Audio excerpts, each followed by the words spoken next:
9ാം ക്ലാസ്സിലെ പ്രപ്പോർഷൻ എന്ന ചാപ്റ്ററാണ് ഇന്നത്തെ വീഡിയോയിൽ ഡിസ്കസ് ചെയ്യുന്നത്. അതിൽ കുറച്ച് ക്വസ്റ്റ്യൻസ് നമുക്ക് നോക്കാം. അപ്പോൾ എന്താണ് proportion? The word proportion is generally used to indicate equality of ratios. അല്ലേ, റേഷ്യോ എന്താ? റേഷ്യോ അംശബന്ധം.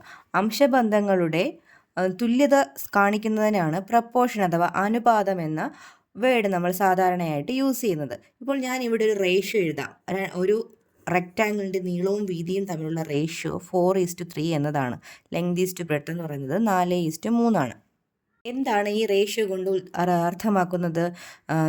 ഇവിടെ നമുക്ക് ബ്രെഡ്ത്തിനെ എങ്ങനെ എഴുതാം? ബ്രെഡ്ത്ത് ഈക്വൽസ് 3/4 ഓഫ് ലെങ്ത് എന്ന് എഴുതാം. ഇനി തിരിച്ചെഴുതിയാലോ? ലെങ്ത് ഈക്വൽസ് 4/3 ഓഫ് ബ്രെഡ്ത്ത് എന്ന് എഴുതാം. വീതി നീളത്തിൻ്റെ 4/3 മടങ്ങാണ്, അല്ലെങ്കിൽ നീളം വീതിയുടെ 3/4 മടങ്ങാണ്. അതായത് ഇവിടെ ലെങ്ത് മാറുന്നതനുസരിച്ച് ബ്രെഡ്ത്ത് മാറുന്നു, നീളം മാറുന്നതനുസരിച്ച് വീതി മാറുന്നു, വീതി മാറുന്നതനുസരിച്ച് നീളവും മാറുന്നു. അല്ലേ, മാറുന്ന രണ്ട് അളവുകൾ. ഇതുപോലെ ഒരുപാട് എക്സാമ്പിൾസ് ഉണ്ട്. മറ്റൊരു എക്സാമ്പിൾ നോക്കാം നമുക്ക്. സർക്കിളിൻ്റെ വൃത്തത്തിൻ്റെ സർക്കംഫറൻസ് അഥവാ ചുറ്റളവ് കാണുന്നത് എങ്ങനെയാണ്? C = 2πr. അല്ലേ, നമ്മളെ എല്ലാ റേഡിയസുള്ള എല്ലാ ആരങ്ങളുള്ള ഒരുപാട് വൃത്തങ്ങൾ കൺസിഡർ ചെയ്താലും നമ്മൾ 2π കൊണ്ട് അതിൻ്റെ ആരത്തിനെ റേഡിയസിനെ മൾട്ടിപ്ലൈ ചെയ്യുമ്പോഴാണ് നമുക്ക് അതിൻ്റെ എന്ത് കിട്ടുന്നത്? സർക്കംഫറൻസ് കിട്ടുന്നത്, ചുറ്റളവ് കിട്ടുന്നത്. അതായത് ഇവിടെ 6 വേരി ചെയ്യുന്നതനുസരിച്ച് എന്ത് ചെയ്യുന്നു? C വേരി ചെയ്യുന്നു. 6 മാറുന്നതനുസരിച്ച് C മാറുന്നു. ഇവിടെ 2πക്ക് ചേഞ്ച് ഇല്ല. 2π ഒരു കോൺസ്റ്റൻ്റ് ആയിരിക്കും. എത്ര സർക്കിൾസ് നമ്മൾ കൺസിഡർ ചെയ്താലും ചുറ്റളവ് എടുക്കുമ്പോൾ ഈ 2πക്ക് മാറ്റമുണ്ടോ? ഇല്ല. 2π ഇവിടെ കോൺസ്റ്റൻറ്റ് തന്നെയാണ്. അതായത് ഇവിടെ നോക്കൂ, ഈ ഈക്വൽ സൈൻ ഇപ്പുറം 6 വന്ന് ഡിവൈഡ് ചെയ്താൽ നമുക്ക് 2π തന്നെ കിട്ടുന്നത്.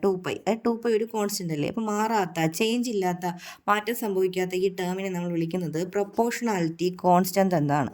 പ്രൊപ്പോർഷണാലിറ്റി കോൺസ്റ്റൻ്റ് അഥവാ ആനുപാതിക സ്ഥിരം.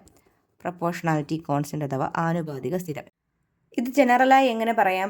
എക്സ് വൈ എന്നീ രണ്ട് അളവുകളെ y = kx എന്നൊരു റിലേഷൻ ഉപയോഗിച്ച് എഴുതി കഴിഞ്ഞാൽ y എക്സിന് പ്രൊപ്പോർഷണൽ ആണെന്ന് പറയാം. y is proportional to x. അതായത് k ഇവിടെ ഒരു നിശ്ചിത സംഖ്യയാണ്. k ഇവിടെ ഒരു കോൺസ്റ്റൻ്റ് ആണ്. k ഇവിടുത്തെ കോൺസ്റ്റൻ്റ് ആണ്, ആനുപാതിക സ്ഥിരം അല്ലെങ്കിൽ പ്രൊപ്പോർഷണാലിറ്റി കോൺസ്റ്റൻ്റ്. അപ്പോൾ നമുക്ക് y എക്സിന് പ്രൊപ്പോർഷണൽ ആണെന്നോ y എക്സിന് ആനുപാതികമാണെന്നോ പറയാം. അതായത് നമുക്ക് y/x = k എന്ന് എഴുതാൻ സാധിക്കില്ലേ? y/x = k ഈ രൂപത്തിൽ എഴുതാൻ പറ്റുകയാണെങ്കിൽ, y/x = k ആണെങ്കിൽ y-ഉം x-ഉം പ്രൊപ്പോർഷണൽ ആണ്, y-ഉം x ആനുപാതികമാണ്. അതുപോലെ ഇവിടുത്തെ ആനുപാതിക സ്ഥിരം പ്രൊപ്പോർഷണാലിറ്റി കോൺസ്റ്റൻ്റ് k-യുമാണ്. ഇനി ടെക്സ്റ്റ് ബുക്ക് ക്വസ്റ്റ്യൻസിലേക്ക് പോകാം. ഒന്നാമത്തെ ചോദ്യം, in each of the instances below show that the second quantity changes proportionally with respect to the first. Also find the proportionally constant in each. അല്ലോ, ഒന്നാമത്തെ sub question, the length of sides of squares and their perimeters. എന്താണ് ക്വസ്റ്റ്യന് പറഞ്ഞിരിക്കുന്നത്? ചുവടെ പറയുന്ന ഓരോ സന്ദർഭത്തിലും ആദ്യത്തെ അളവിന് ആനുപാതികമായാണ് രണ്ടാമത്തെ അളവ് മാറുന്നത് എന്ന് നമ്മൾ തെളിയിക്കുക. ഓരോന്നിലും ആനുപാതിക സ്ഥിരവും കണക്കാക്കുക. അതിൽ ഒന്നാമത്തെ ചോദ്യമാണ്, വശങ്ങളുടെ നീളം പലതായി വരയ്ക്കുന്ന സമചതുരങ്ങളുടെ വശത്തിൻ്റെ നീളവും ചുറ്റളവും. ഒന്നാമത്തെ ക്വസ്റ്റ്യനിൽ നമ്മൾ പ്രൂവ് ചെയ്യേണ്ടത് സ്ക്വയറിൻ്റെ പെരിമീറ്ററും ഒരു സൈഡും ആനുപാതികമാണെന്നാണ് തെളിയിക്കേണ്ടത്. അതായത് ചുറ്റളവും ഒരു വശവും.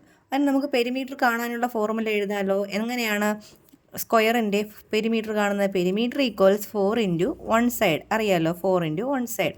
പെരിമീറ്ററിനെ ഞാൻ P എന്ന് എടുത്തു കഴിഞ്ഞാൽ 4 × 1 സൈഡിനെ A എന്നും എടുത്തു, അല്ലേ. അപ്പോൾ ഈ എയെ നമുക്ക് ഈക്വൽ സൈൻ ഇപ്പുറം കൊണ്ടുവന്ന് ഡിവൈഡ് ചെയ്താൽ P/A = എന്ത് വരും? 4 എന്ന് കിട്ടും, അല്ലേ. P/A = എ കോൺസ്റ്റൻറ്റ്, അല്ലേ.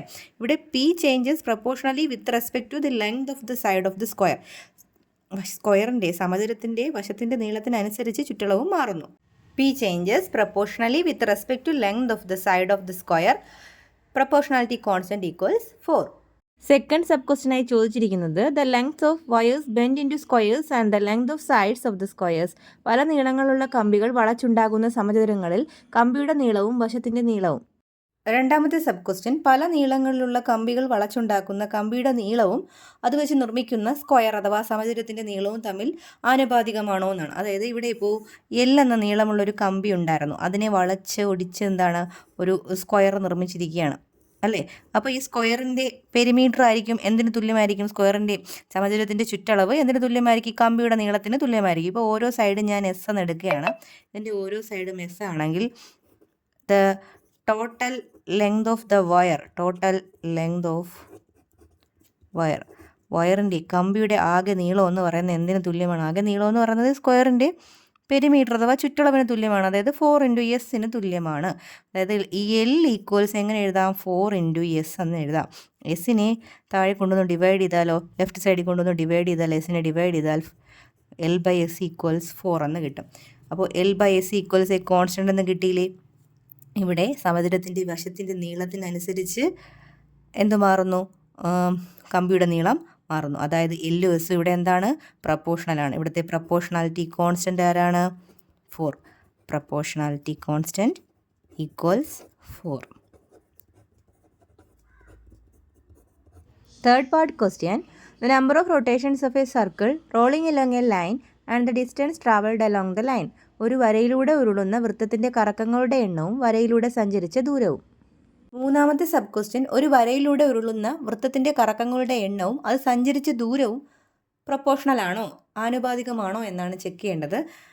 അപ്പോൾ നമുക്ക് സഞ്ചരിച്ച ദൂരം ഡിസ്റ്റൻസ് ട്രാവൽഡ് നമുക്ക് അത് ഒരു വരയിലൂടെ ഉരുണ്ട് പോകുമല്ലോ, ആ ഡിസ്റ്റൻസ് നമുക്ക് എത്രയെന്ന് എടുക്കാം? ഡി എന്നും ആ കറക്കങ്ങളുടെ എണ്ണം ആ നമ്പർ ഓഫ് റൊട്ടേഷൻസ് നമുക്ക് എൻ എന്നും എടുക്കാം. Number of rotations N equals N എന്ന് എടുക്കാം. നമുക്ക് എന്താ അറിയാം? സി. എന്താണ് സി? സർക്കംഫറൻസ് അഥവാ ചുറ്റളവ്. അത് കണ്ടുപിടിക്കുന്നത് എങ്ങനെയാണ്? 2πr എന്നാണ് അല്ലേ? 2πr. ഇനി ഡി ഈക്വൽസ് എന്താണ്? ഡിസ്റ്റൻസ് ട്രാവൽഡ് എന്ന് പറഞ്ഞാൽ നമ്പർ എത്ര പ്രാവശ്യം നമ്പർ റൊട്ടേഷൻ ചെയ്തു?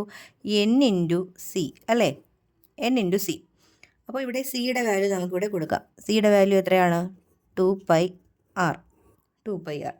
ഇതിൽ നമുക്ക് ഏതൊക്കെയുള്ള റിലേഷനാണ് ചോദിച്ചിരിക്കുന്നത്? ഡിസ്റ്റൻസും എന്നും തമ്മിലുള്ള റിലേഷനാണ്. അത് ആനുപാതികമാണോ പ്രപ്പോർഷനാണോ എന്നാണ്. അപ്പോൾ D by N equals 2πr. ഇവിടെ 2πr ആണ് കോൺസ്റ്റൻറ്റ്. അതായത് ഇവിടുത്തെ പ്രപ്പോർഷണാലിറ്റി കോൺസ്റ്റൻറ്റ് അഥവാ ആനുപാതിക സ്ഥിരം ആരാണ്? 2πr ആണ്.